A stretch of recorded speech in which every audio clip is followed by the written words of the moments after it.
Assalamualaikum dan salam sejahtera. Okey, hari ini 8 hari bulan 8 2026 ya. 8 hari bulan 8 ya. 5 6 7 8. 8 hari bulan 8 2026. Ini adalah buah yang luar musim ya. Buah luar musim, buah tak banyak lah, tapi untuk buat rasa-rasa tu adalah. Okey. IOI. Yang ini pun ada lagi sedikit luar musim. Wah, dah nak masak dah.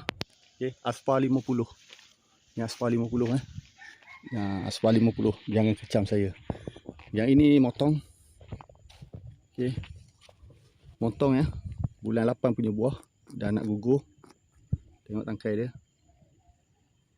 Okey.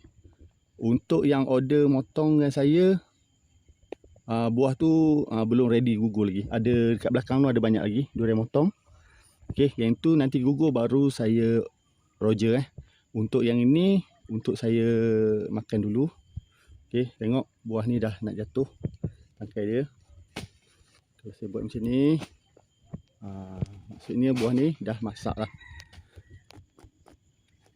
Buah ni dah masak. Saya ambil